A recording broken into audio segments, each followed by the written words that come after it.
On LBC News now, and we can speak live to Richard Pater, Director of the Britain-Israel Communications and Research. Very good evening to you. Good evening. Thank you for having me. Thank you for being with us live on LBC News. I just wonder if, first of all, I could get your reaction to today's events so far, with 3 Israeli hostages having been freed from Gaza. So if people have seen the pictures, this is a very emotional day here in Israel. It's slightly bittersweet because overwhelmingly people are absolutely relieved to see 3 hostages come back after over 470 days in captivity, a moment that many Israelis never thought that would happen. And so it's part of a cleansing period, so to speak. But when I say it's bittersweet, because at the same time, not only do 94 hostages remain in captivity. Obviously, the hope is that 30 more will be released in this first stage. But at the same time, you've also seen the pictures of the Hamas gunmen who now put on their uniform and are celebrating so vibrantly. A lot of Israelis feel that this is not the end, sadly, but and it's inevitable that the fighting will continue at some point, sooner or later. You described it as bittersweet there. I just wondered if you could give us a sense and insight into what the mood is like in Israel among people there. It has been such a tumultuous period.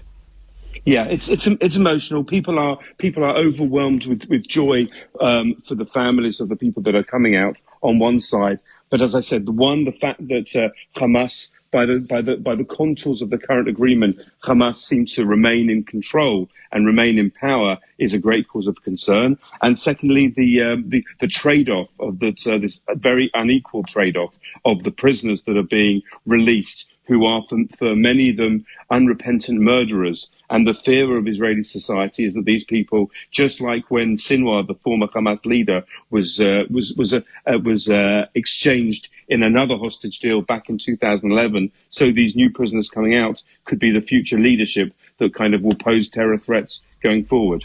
So overall, are you not that optimistic about the months ahead?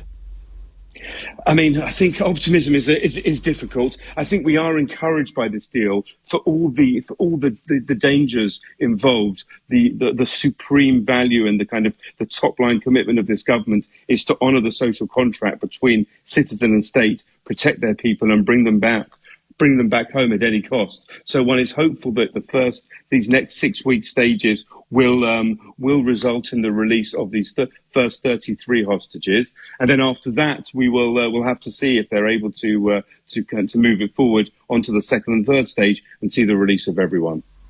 How likely is this ceasefire in holding, and what are the key factors going to be at play over the coming weeks?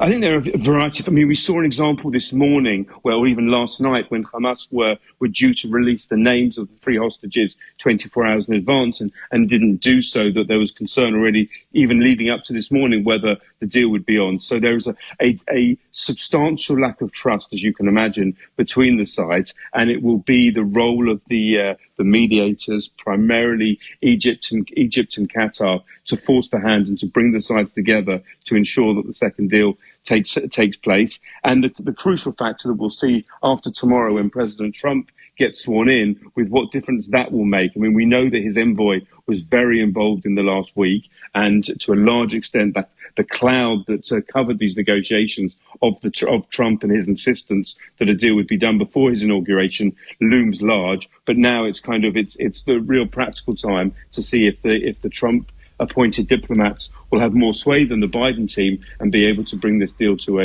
its full fruition. Yeah, do you see a Trump administration as being potentially a positive step in further stability where you are? Possibly. I think, again, it's the great unknown. I mean, on one level, we go by Trump's statements so far, that he talks about he wants deals, he doesn't want war. There's also an element of kind of American first, of isolationism creeping in. And I think all sides need to be very wary that he's an unpredictable character.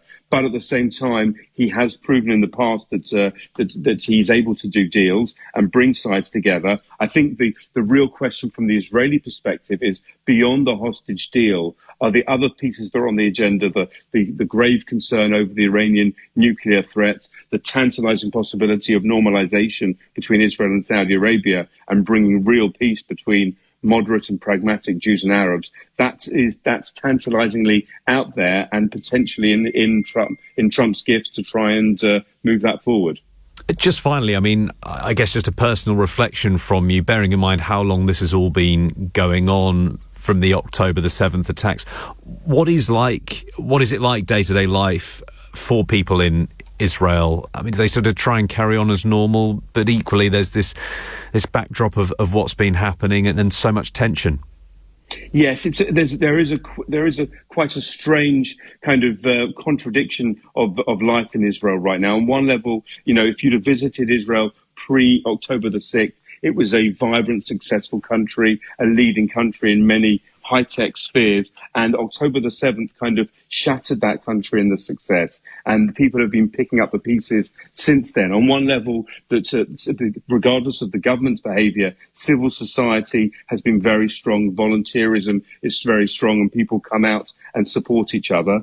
On the other level, I'll give you an example. I was in Jerusalem yesterday morning and then we suddenly had sirens again, and this time it was ballistic missiles from the Houthis in Yemen, 2,000 kilometers away, and they're still able to thankfully not do much damage, but to send Israel millions of Israelis into bomb shelters, and so that still persists. So there's a real split within kind of the outlook of Israelis at the moment.